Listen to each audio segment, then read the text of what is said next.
उसके बाद हम बात करते हैं कि ऐसा शख्स जो अडयाला जेल में कैद है, उसके नाम से, इंतखाबी निशान से, बल्कि कैदी नंबर जो अलॉट किया गया था उससे भी मुखालफिन के अंदर एक खौफ और हिरास पाया जाता है। अगर कोई बाजार में खड़ा होकर कह दे कैदी नंबर 804, तो इस बात पर भी पर्चा कर लिया जाता है और उसको उधर ही धर लिया जाता है, घर भी नहीं जाने देते।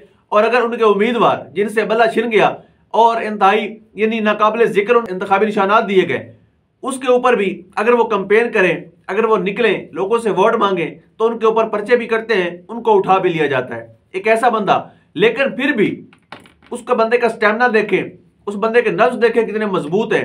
उस बंदे ने अब भी अपनी लड़ाई नहीं छोड़ी, अब भी हिम्मत नहीं हारी, बल्कि आज मियां साहब के लिए इमरान खान साहब ने एक इंतहाई दिलचस्प पैगाम भेजा है, आपके सामने रखता हूं। खान साहब कहते हैं कि नवाज शरीफ साहब का नाम ECL में डाला जाए, नवाज शरीफ साहब का नाम ECL में डाला जाए, वरना वो फिर लंदन भाग जाएंगे। इमरान खान ने कहा कि 8 फरवरी को जो समा होगा वो मंजर ही कुछ और होगा। नवाज शरीफ का नाम इलेक्शन तक ECL में डाला जाए, वरना दोबारा लंदन भाग जाएगा। अडयाला जेल में मीडिया से बातचीत करते हुए इमरान खान ने कहा, कुरान पाक में है कि जो मुआशरे अमर बिल मारूफ और नही अनिल मुनकर पर नहीं चलते, वो मुआशरे तबाह हो जाते हैं। कुरान मजीद में यह भी है कि मुनाफिक बदी के साथ खड़े हुए हैं, अच्छाई के खिलाफ जाते हैं, इंसाफ के बगैर मुआशरा तरक्की नहीं कर सकता। मजीद का कहना था, इमरान खान साहब का आपके सामने रखते हैं। इमरान खान साहब का कहना था कि ये लोगों को उठा उठाकर सॉफ्टवेयर अपडेट किए जाते हैं, सॉफ्टवेयर अपडेट के स्पेशलिस्ट बन चुके हैं। वीको डाला आता है, उठाकर चला जाता है, इसके बाद पता चलता है कि बंदे का सॉफ्टवेयर अपडेट हो गया। मजीद खान साहब ने कहा कि PTI की तमाम क़यादत को उड़ा दिया गया, इंतखाबी निशान भी ले लिया गया। PTI के उम्मीदवारों को गंदे गंदे निशानात दिए गए, लोगों को उठा उठाकर 9 मई में डाला जा रहा है। मरियम के फ्लैट्स के बारे में क्यों नहीं पूछा जाता? नवाज शरीफ, मरियम नवाज, जरदारी, इन्होंने तोशा खाना से गाड़ियां ली, लेकिन इनसे क्यों नहीं पूछा जा रहा?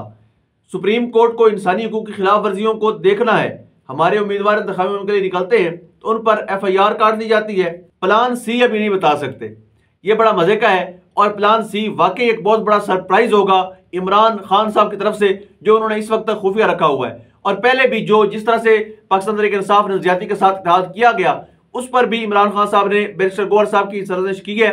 उनका वाज़ेह तौर पर यह कहना था कि जब मैंने कहा था कि इत्तेहाद साहबजादा हामिद रजा के साथ किया जाए, और ये अल्फाज थे इमरान खान साहब के कि साहबजादा हामिद रजा एक मर्द है, उसको पता है कि लड़ाई कैसे लड़नी है, वो डट जाता है, तो उनके साथ इत्तेहाद क्यों नहीं किया गया? एक ऐसे बंदे के साथ इत्तेहाद क्यों किया गया जो फौरी तौर पर प्रेस कॉन्फ्रेंस करके बिल्कुल ही साइड पे हो गया? अब प्लान C के हवाले से खान साहब ने कहा है कि वो हम नहीं बताएंगे, प्लान C अगर बताऊंगा तो वीको डाला पहुंच जाएगा। मुझे व्हील चेयर से बायोमेट्रिक कराते हुए गिरफ्तार किया गया, लेकिन नवाज शरीफ की बायोमेट्रिक एयरपोर्ट पर की गई।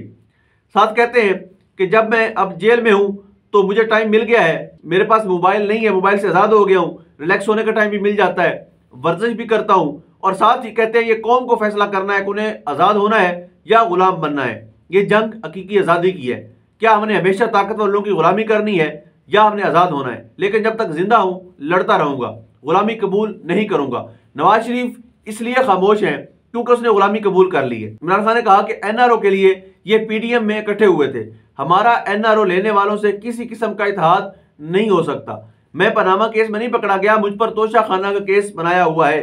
जेल में बैठकर भी यही कहता हूं कि कड़े एहतसाब और कानून की बालादस्ती के बगैर पाकिस्तान तरक्की नहीं कर सकता। यह कहना था एक ऐसे शख्स का जिसको हर तरफ से प्रेशराइज किया गया, पार्टी को तोड़ा गया, 200 मुकदमात उनके ऊपर दर्ज किए गए, उनको तोड़ने में फिर भी ये सरकारी मशीनरी नाकाम रही। अब भी वो बंदा उस बात पर डटा हुआ है, अब भी वो कहता है कि जेल में मर जाने को तरजीह दूंगा, लेकिन किसी किस्म की डील नहीं करूंगा, कौम को मेरी वजह से शर्मिंदगी का सामना नहीं करना पड़ेगा।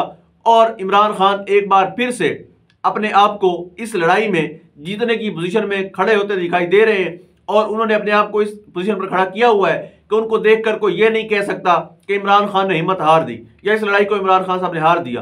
कम अज कम ये कहना बड़ा मुश्किल हो जाएगा। जिस तरह के नब्ज हैं, जिस तरह के इरादे हैं, जिस तरह का अज़म है इमरान खान साहब का, तो कतई तौर पर आप ये नहीं कह सकते कि इमरान खान ये लड़ाई हार चुका।